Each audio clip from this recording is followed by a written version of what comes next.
Good morning, everybody. Happy Monday, January 11th.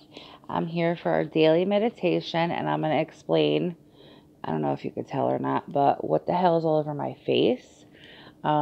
This morning before I was going to jump on, I was like, you know what, let me do a face mask and then jump on. And I was like, wait a minute. It would be cool if I could do my face masks with my community once I build one. So I was like, what could we call it? And I'm like, masks and meditation.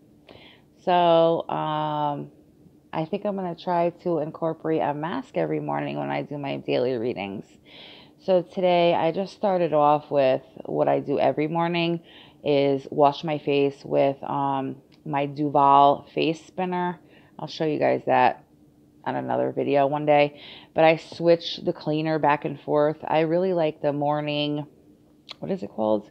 Clean and Clear morning something. It's orange. Morning Burst or something like that. That's my favorite one. But I go back and forth. I have the Kylie Skin foaming face wash. I really don't think that's anything special. Anyway, this morning I did the Clean and Clear Morning Burst with the Duval spin brush. And then I went in with Biore strips that I really didn't get anything out of because I just did them not too long ago. And now I put this on. It's Neon Vibes. You know, like every time I go into Walmart or CVS or something, I always pick up like 2 or 3 of like the dollar, just, one-time use throwaway masks. Either I do the peel-off mask, which what this is, or the just wash-off ones. I'm not really a fan of the sheet masks. If you guys know of any good sheet mask ones, let me know. So I just have a few here that I'll show you. If I see some cool ones, I just grab. Like this one is 2. One's hot, one's cold. And look, they're like $1, $2. Some of them you mix up yourself. And then, so I have the tube of this one. And I like this one too because it has a roller here that's like metal. I don't know, it's kind of cool to put on. I want to get one of those spatula things. They're very cheap, $1. And then I have these too. And they cater to different skin types. This one is charcoal and plum for a skin detoxifying mask. This one is a skin clarifying mud mask with strawberry. So I'm a mask girl. So I thought it would be cool to incorporate that in our meditations. Masks and meditations. So we're working on our insides. We're working on our outsides. And we're doing the damn thing for 2021. If you guys recommend a mask like this, I'll go pick it up and I'll feature you in my videos if I use your mask. Okay? So that's what looks crazy on my face right now. I don't really know. Yeah. You see it sticking to my headphones. That's why I'm like, oh, this sweatshirt. Everything's going to be dirty. That's all right. We'll work with it. And here's my little zippy thing that I keep them all in. And I just grab one out when I feel like doing one.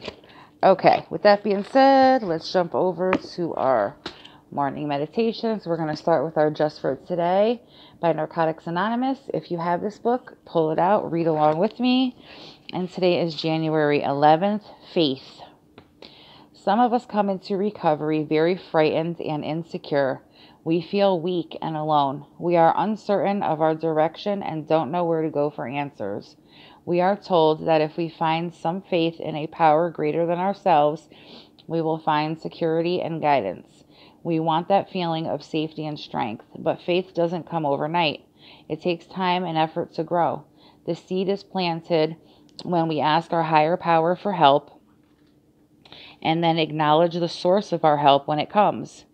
We nurture the tiny seed of faith with the sunlight of our prayers each day. Our faith grows, a reward for living life on its own terms. One day, we realize our faith has become like a huge, spreading tree. It doesn't stop the storms of life, but we know that we are safe in its shelter. Just for today, I know that faith in my higher power will not calm the storms of life, but it will calm my heart. I will let my faith shelter me in times of trouble. That's a really good reading, and it's also a good reminder. Where you water the grass is where it grows. Any area of your life that you put work into is going to flourish. Um, and I do believe that it could calm whatever storm you're weathering, just to know that you have a higher power that's looking out for you, that's working in your favor, that's going to carry you through these trying times. That can calm you down right there.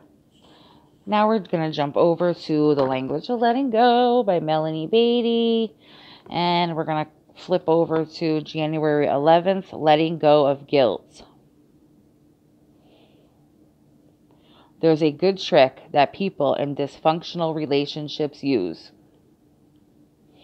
The other person does something inappropriate or wrong and then stands there until you feel guilty and end up apologizing. Oh my gosh. It's imperative that we stop feeling guilty. Much of the time, the things we feel guilty about are not our issues. Another person behaves inappropriately or in some way violates our boundaries. We challenge the behavior and the person gets angry and defensive, and then we feel guilty. Guilt can prevent us from setting the boundaries that would be in our best interests and in the other people's best interests. Guilt can stop us from taking healthy care of ourselves. We don't have to let others count on the fact that we'll always feel guilty. We don't have to allow ourselves to be controlled by guilt, earned or unearned. We can break through the barrier of guilt that holds us back from self-care. Push harder.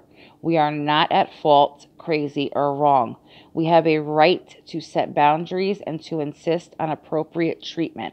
We have a right to set boundaries and insist on appropriate treatment.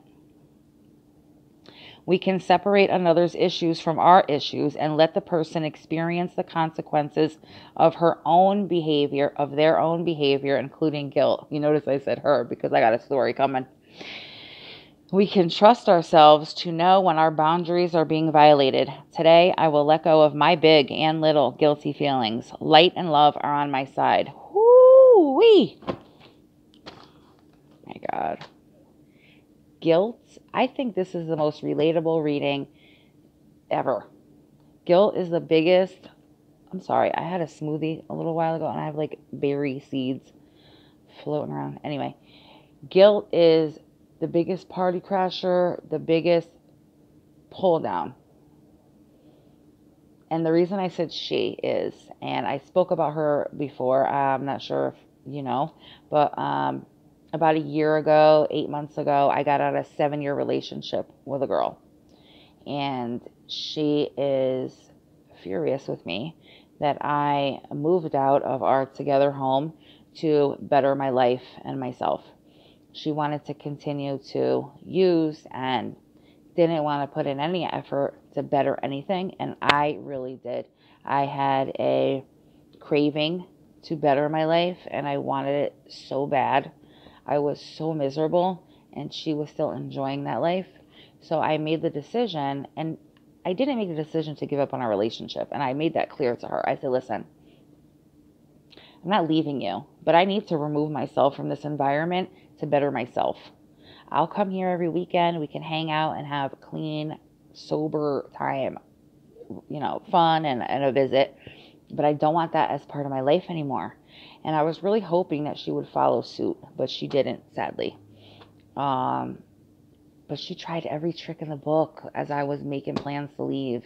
Guilt. She would cry and tell me, I don't know how to be in a relationship. You don't know how to love. You don't know how to be in a relationship. I can't believe you're leaving me for dead. Karma's coming for you. You're a selfish bitch. And I did feel guilty. I do still feel guilty. But I had to put myself above that. I had to realize that I deserve a better life. And just because she's not ready to get her shit together, I don't have to be dragged around in that shit until she's ready. What if she's never ready? Like, that's crazy. She made me feel like I was wrong, when in fact she's wrong for wanting to hold me back. So that's why it said, you don't have to have those feelings, whether they're earned or unearned.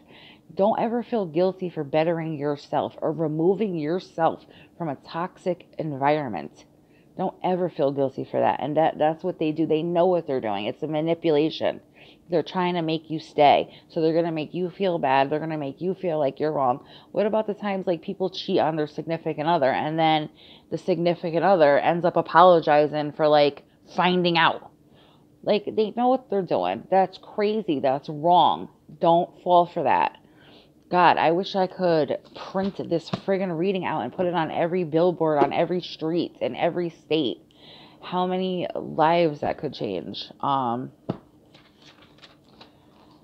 used to think that way when I was in the relationship with my kid's father for 11 years. I used to think like that. Like, oh, what am I doing that's ruining this? Or, yeah, I guess maybe I was wrong. No.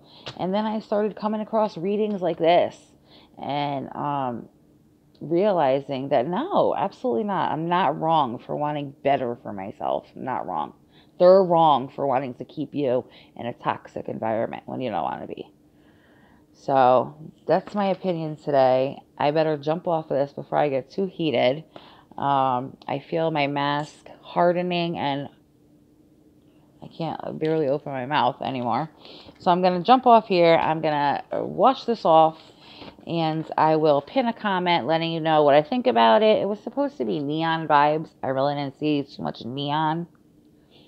I mean, I got one the other day. It was like holographic something. I thought that one was cute. And I think it's actually going to be in my Walmart haul that I'm going to put up later on today. I'll show you guys. So with that being said, today's a good day for a good day. Stay happy. Don't let anybody make you feel guilty for wanting to better yourself.